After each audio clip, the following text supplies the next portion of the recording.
안녕하세요. 대기업의 이경민입니다. 한국항공우주입니다.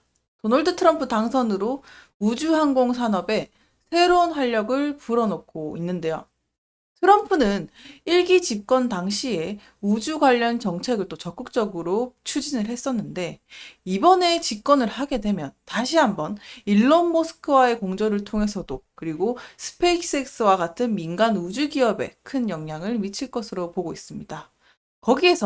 거기에다가 그로 인해 앞으로 우주 산업의 성장 사이클을 타게 될 수 있을지, 지금 어디까지 와 있는지 우주 산업 전반에 대한 사이클을 살펴보도록 하겠습니다. 트럼프의 당선과 함께 일론 머스크의 협력 강화는 앞으로 우주항공 산업 전반에 상당한 변화를 가져올 것으로 내다보고 있는데요. 이유는 이렇습니다. 우선 트럼프의 재선, 그리고 우주 항공 정책에 대한 강화 가능성, 그 배경에는 트럼프의 우주 정책에 대한 이야기를 해야 될 것 같습니다. 트럼프는 일기 집권 당시, 그러니까 2017년부터 21년이죠. 나사의 아르테미스 프로젝트를 지원을 하면서 민간 우주 성장에 또 적극적이었던 트럼프였는데요. 여기에서 힌트를 얻을 수 있는 것은 정책 강화가 예상이 된다는 겁니다. 트럼프가 재선 후에 우주항공 산업의 사업화를 가속화할 가능성이 크다는 걸 여기서 찾을 수 있고, 이것을 위해서 규제 완화와 정부 예산을 확대하지 않을까라고도 조심스럽게 예측을 해보고 있고요.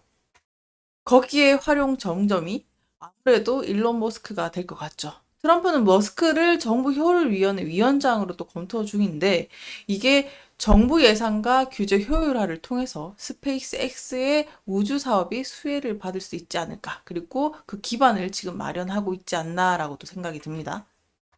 이런 기대감이 한국 항공 우주의 주가에도 그대로 미치고 있는 게 아닌가라고도 생각이 드는데요. 머스크와 트럼프의 협력으로 인해서 스페이스X 사업이 빠르게 확장되게 되면, 또 거기다가 스타링크와 같은 글로벌 통신망 프로젝트가 지원을 받게 될 가능성을 또 높이 볼 수가 있게 됐고요. 그 영향이 또 우리나라의 한국항공우주한테도 그대로 받고 있는 것 같습니다.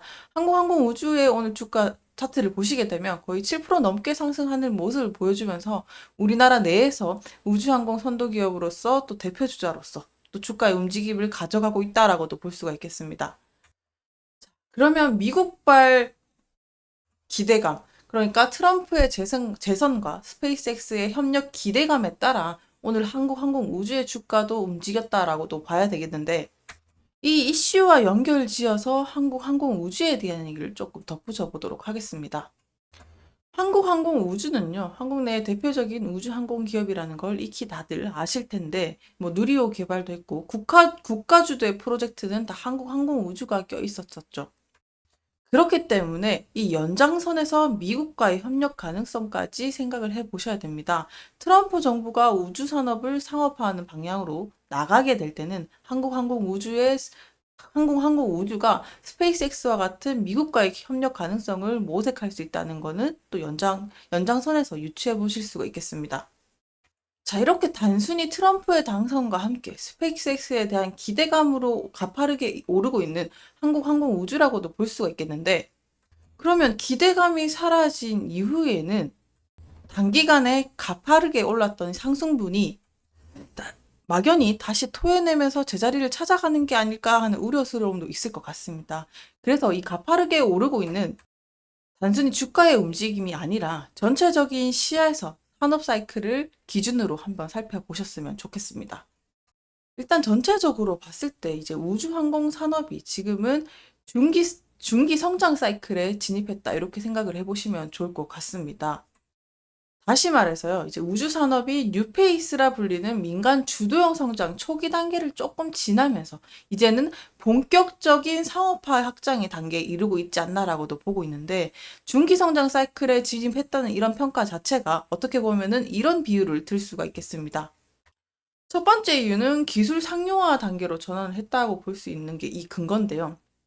과거에는 주로 정부가 주도한 기술 개발에 집중을 했었다면 지금 현재는 민간 기업이 기술을 상용화하고 있고 대규모로 이제 응용하는 단계로 진입했다는 거.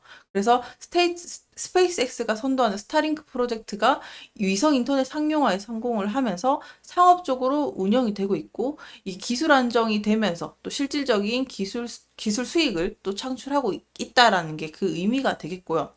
두 번째는 민간 자본의 대규모 유입을 꼽을 수가 있겠습니다. 벤처 캐피털이랑 민간 자본이 또 지속적으로 유입되고 있는 우주 산업의 상황인데 혁신적이고 다변화된 이 기업 구조도 변하고 있다는 것이 한몫을 하고 있는 것 같습니다. 그러니까 초기 R&D 중심에서 벗어나서 이제는 수익성 있는 비즈니스 모델을 구축할 수 있는 가능성까지 볼 수 있다는 게 힌트가 될 것 같습니다. 마지막으로 세 번째는요. 정책 강화의 모습인데 미국, 중국, 유럽이 주요국 정부가 민간 우주 산업에 규제를 또 완화를 하고 있고 대규모 투자를 유도하면서 산업 성장을 계속 가속화시키고 있습니다. 이런 정부의 관심 자체가 시장의 불확실성을 줄이게 되고 민간 기업이 이제 안정적으로 사업을 확장할 수 있는 기반이 됐다라고도 볼 수가 있겠습니다. 그렇다면 우리가 놓인 중기 성장 사이클의 움직임을 설명해 드리도록 하겠습니다. 보통 중기 성장 사이클에 진입한 산업에서는 보통 주식이 이와 같은 패턴을 보이는데요. 성장 초기 사이클에서는 기업이 상장 전이나 초기에 수익을 내지 못하는 경우가 많죠. 그래서 기술 상용화나 상업화 가능성이 점차 구체화되는 시기에 주가가 급등하는 경우가 많습니다. 예를 들면요, 스페이스X가 주도했던 상업화 과정에서 상장되지 않은 채도 계속해서 벤처 캐피털의 투자랑 평가액이 상승으로 주식 가격이 급등했던 것도 이와 같은 사례라고 볼 수 있겠습니다. 그러다가 안정화되는 주식이 흐름을 가져가게 된 시기가 바로 기술이 상용화되기 시작하면서인데요. 수익 모델이 명확해지는 시기라고 보시면 좋을 것 같습니다.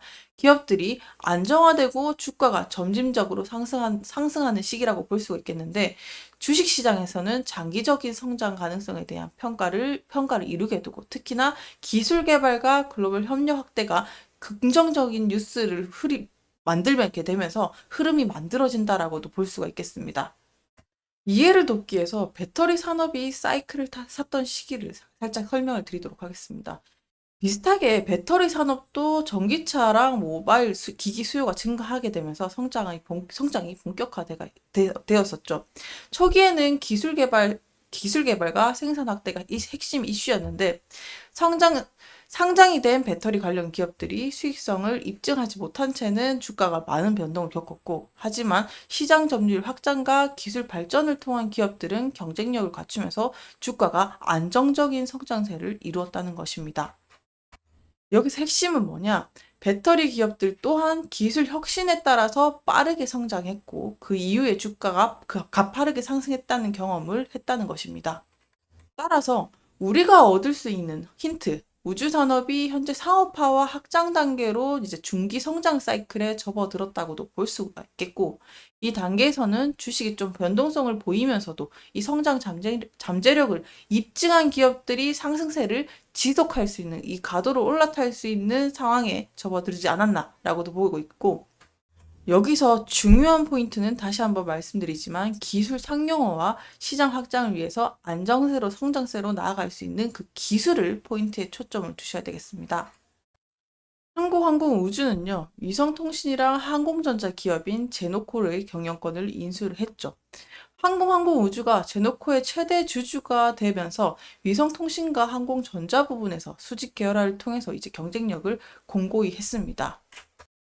제노코는 위성염 시험 장비 개발, 그리고 지상국 설치, 우주랑 방위 사업 부분의 주요 부품을 개발하는 회사고, 거기에다가 국내 우주 항공전자 핵심 기술 기업으로 성장한 회사입니다. 덧붙여서 설명드릴 수 있는 것은 제노코가 2022년 방산혁신기업의 100위의 위성통신 분야로 선정돼 있는 기업이기도 하죠. 이런 큰 그림을 보게 됐을 때 한국항공우주는 위성 시스템의 체계 종합과 그리고 중대형 위성 개발을 담당하고, 또 제노코는 초소형 위성 체계와 핵심 부품을 개발을 하게 되면서 앞으로는 이것을 통해서 한국항공우주가 우주 사업 자체에 대한 포트폴리오를 강화하게 되면서 그리고 우주 사업 가치 사슬을 점점 더 단단하게 끌고 가게 되지 않을까라는 그림을 그려볼 수가 있겠습니다. 네, 기술이 핵심입니다. 오늘도 시청해 주셔서 감사합니다.